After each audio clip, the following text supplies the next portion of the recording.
5. Johnny Inkslinger.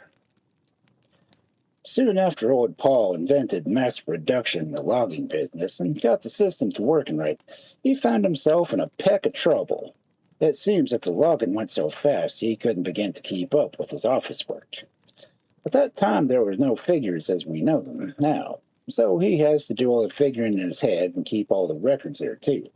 It takes 8 days and 47 hours to figure his payroll alone, and that's only the beginning. There are commissionary accounts and logging records and hay and grain bills and thousands and one other things. His fingers get blistered from counting them, but he doesn't stop, and new blisters form and push the old ones back towards his wrists, and still he keeps on counting.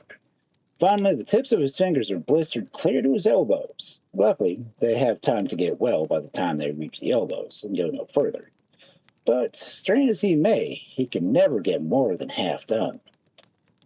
In desperation, he takes some time off and goes up to the North Pole, where he had left a day stretcher he'd invented when he was logging out in the Arctic. Afterwards, he sold it to the Eskimos, they being pleased with their long nights it gave him. Arriving there, he gives old Chief Fancy Pants a broken jackknife and a lead quarter to stretch a sackful of days he's brought with him. He only has them stretched twice the usual length, being as he's in quite a sweat to get back to camp and doesn't want to wait. It turns out this is just as well, as he finds that when he tries to use them, he's worse off than before.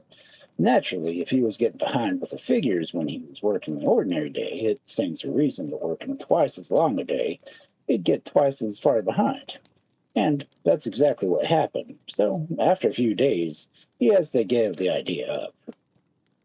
However, he doesn't throw those extra long days out, but being the thrifty, he ships them off to a second-hand dealer in the East who has been peddling them out ever since. Perhaps you yourself can remember days that seemed endless, especially of a Monday. If so, you may be sure that it was one of those days. Almost every school and business has a supply of them. But to get back to Paul's problem, he's in a stew, sure enough. It looks as though he'll have to invent mass production for figuring the same thing he's been logging. But seeing as how it takes a certain amount of time for even Paul to invent inventions, and him being so busy, he thinks he'll first look around camp and see if he can find someone who can help him. Here he runs into trouble. He finds a top loader who can figure a little, but Shoot Gunderson, the wood boss, insists that he can't be spared from the woods, seeing as how he hasn't too many top loaders as it is. Then there's a fellow in the cook shack helping Hot Biscuit Slim. He's been heard to say that he can both spell and cipher. But Sam lets it be known, in no uncertain terms, that dreadful things will probably find their way into the food if his helpers are interfered with. And not even Paul dares to rile up a camp cook. So it looks like the only thing left is to try and teach Backward Bill Barber, the bull cook, to figure. You see, a fellow that's no good for anything else is given the job of carrying wood and water for the cooks, and looking after the bunkhouses. He's called the bull cook, for no good reason that I ever heard of. Naturally, he can very easily be replaced, and Backward Bill gets a job. It's surprising how often people like Backward Bill get put in important jobs because they are so easily replaced where they are. For a while, he seems to do all right, but soon Paul discovers that his figures never come out in anything but odd numbers, and finds that Bill has had a finger cut for some time, which throws his counting into 9s instead of 10s. Being an odd number, 9 is much harder to figure with than 10, so that finishes Backward Bill as a figurer. Next, old Paul tries a crude system of bookkeeping by means of notches chopped in trees. On one tree he chops payroll notches, on another commissionary bills, and so on. For a time, he keeps a crew of men busy chopping notches, as he calls out the numbers. He gets so he can call out 3 numbers at once, and that's something not everyone can do. This system works fairly well for a time, although Paul hates figures and make mistakes. A notch chopper chopping payroll notches will climb a timber record tree by mistake, or a commissarial chop notcher will get into a hay and grain tree, and soon the records are as badly messed as before. So, again, he's back where he started from.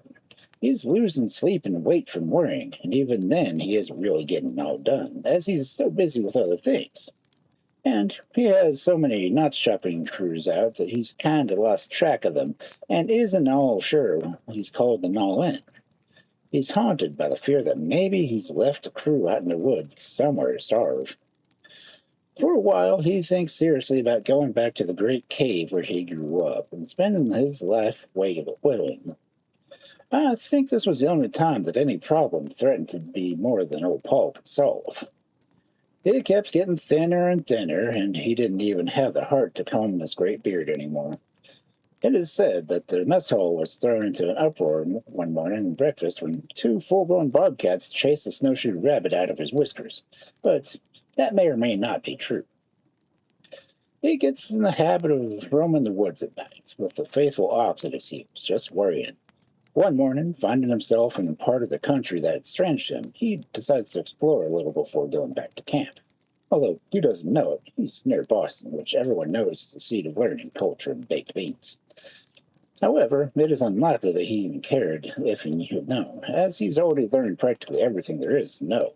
He's not interested in culture, and beans are no novelty to a logger. About 10:30, he's sitting on a low hill resting, when he's startled by a yell that uproots all the trees around him. Up to that time, he's supposed to that he's the only man that can holler loud enough to knock down trees, so he's more than somewhat curious. He stands up and steps over a couple of small mountains and gets the surprise of his life. Sitting on a hill is a fellow almost as large as Paul himself. He has a high, smooth forehead, and instead of wearing a fur cap, he's bareheaded, which even then was a sign of high learning. But the thing that takes Paul's eye is the color. It is very high, stiff, and pure white, and looks very uncomfortable. It is said that after he went to work for Paul as crew, with 39 men busy keeping the Sunday whitewashing. The strange giant is the key is scraping the limestone rough on the other side of the river with a jackknife the size of a 4-horse doubletree, scattering the pieces for miles around. When the rock is smooth enough to suit him, he takes an enormous pencil from behind his ear and starts writing down columns of queer marks on it. The pencil is over 3 feet in diameter and 76 feet long, the first one ever used.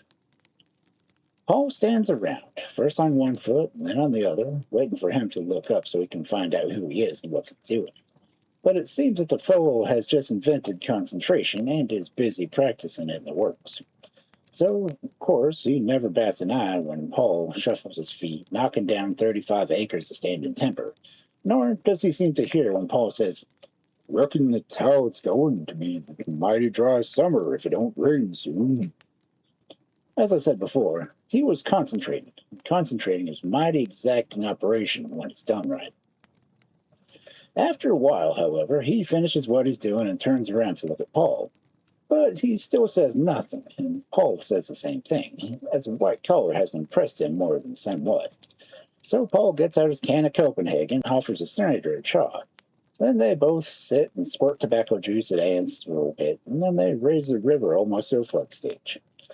After they discuss the chance of the rain, Paul asks him what he's doing with the marks on the cliff. He thinks maybe they're just some kind of pictures. The fellow tells him that he's Johnny Inkslinger. Those are figures. But naturally, Paul knows that figures are something that you think but can't see. "Them is figures. I'm sole owner and inventor of them," Johnny insists. He shows Paul a little of how they work, even working out a couple of problems that Paul thinks up, and finally convinces him that they really do work. Then Paul wants to know what he figures, and is completely flabbergasted when Johnny tells him that he just figures things for fun, as he has everything that needs figuring all figured. Paul can't imagine a full-grown man sitting around all day figuring just for the fun of it, but Johnny tells him that he's always liked it. As he grew older, he got dissatisfied with just figuring in his head as everyone else did, so he sat down one day and instead of just sitting, he sat and thought that he could do to make the figures more fun. Finally, he hit the idea of inventing figures that could be seen as well as thought. He worked for many months, and the result was a system whereby he could only figure anything, but see the figures at the same time. Moreover, figures figured this way could be written down in books and saved for future reference. This is a system we now use in all our schools. As you can well imagine, old Paul is pretty excited by this time. Here's a mass production of figures, same as he has in logging, and the fellow seems to be a real artist, so probably could be hired for practically nothing. If he can get Johnny to work for him, his worries will be over, and he can get out of the woods again. So he puts on the expression of a man wears when he holds a royal flush, and wants to give the other fellow the impression he's bluffing on a pair of deuces. And asks Johnny how he'd like a job figuring for him. Well, Johnny reckons that would be mighty fine, but he's a poor man and can't afford such luxuries. Finally, Paul convinces him that he means that when he says he'll furnish him with all the figuring he can do. Besides, giving him books to write in and pay him $30 a month.